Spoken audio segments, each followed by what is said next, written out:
نون والقلم وما يسطرون نون والقلم وما يسطرون ما أنت بنعمة ربك بمجنون وإن لك لأجرا غير ممنون وإنك لعلى خلق عظيم فستبصر ويبصرون بأيكم المفتون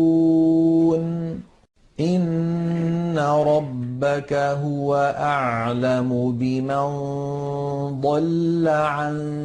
سبيله وهو أعلم بالمهتدين فلا تطع المكذبين ودوا لو تدهن فيدهنون ولا تطع كل حلاف مهين هماز مشاء بنميم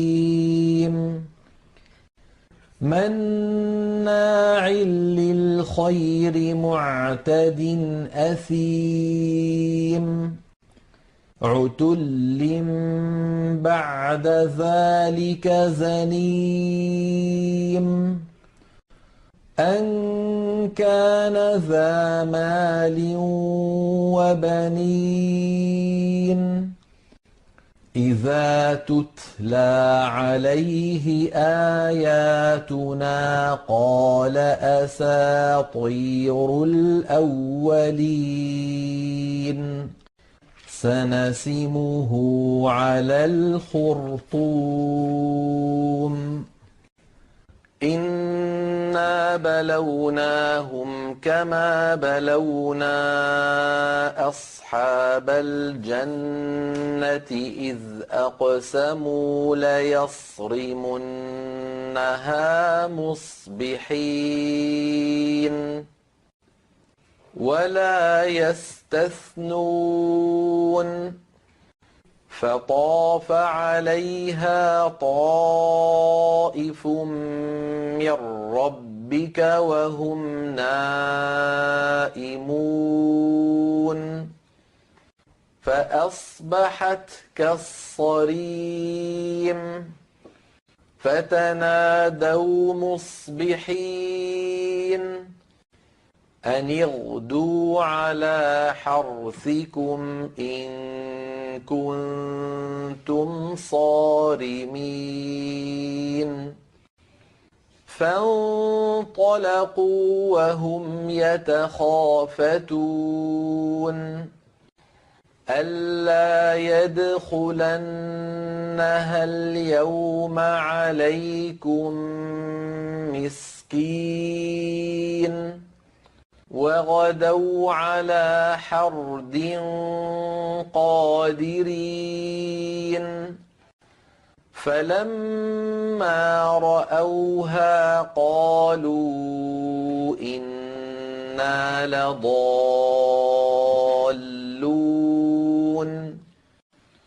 بل نحن محرومون قال أوسطهم ألم أقل لكم لولا تسبحون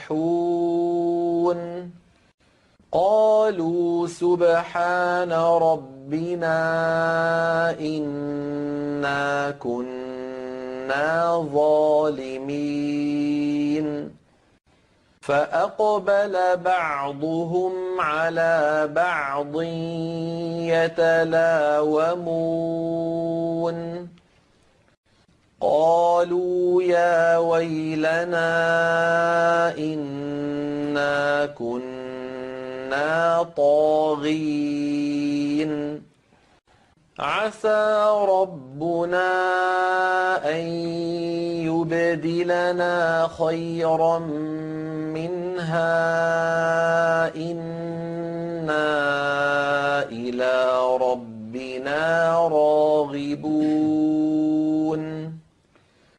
كذلك العذاب ولعذاب الآخرة أكبر لو كانوا يعلمون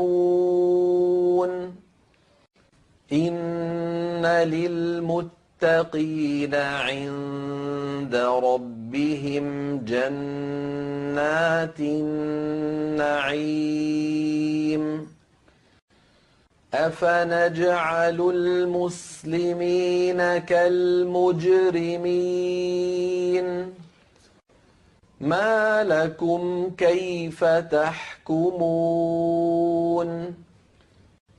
أم لكم كتاب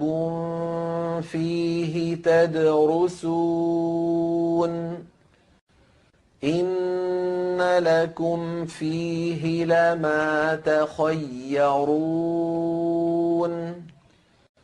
أم لكم أيمان علينا بالغة إلى يوم القيامة إن لكم لما تحكمون سلهم أيهم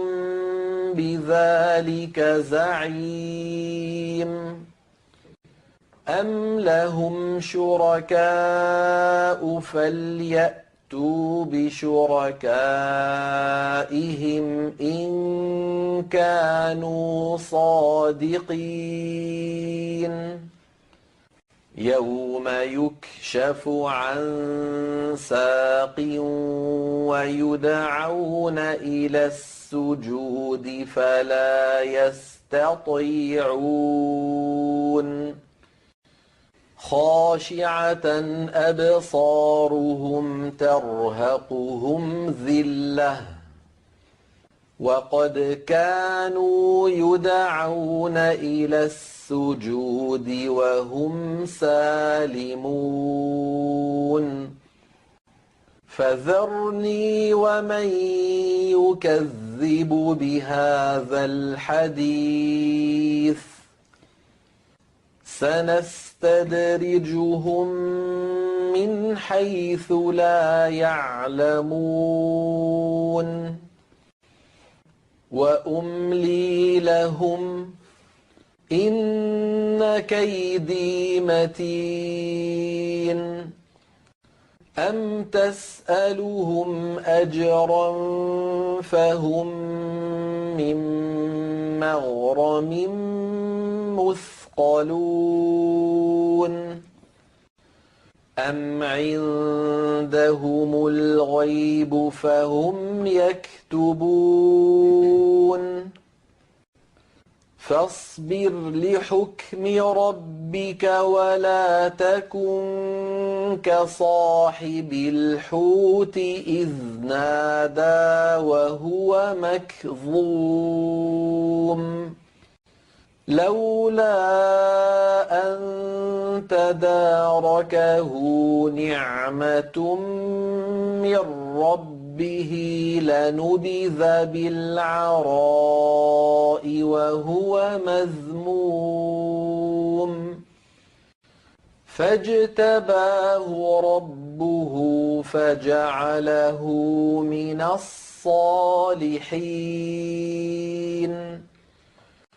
وإن يكاد الذين كفروا ليزلقونك بأبصارهم لما سمعوا الذكر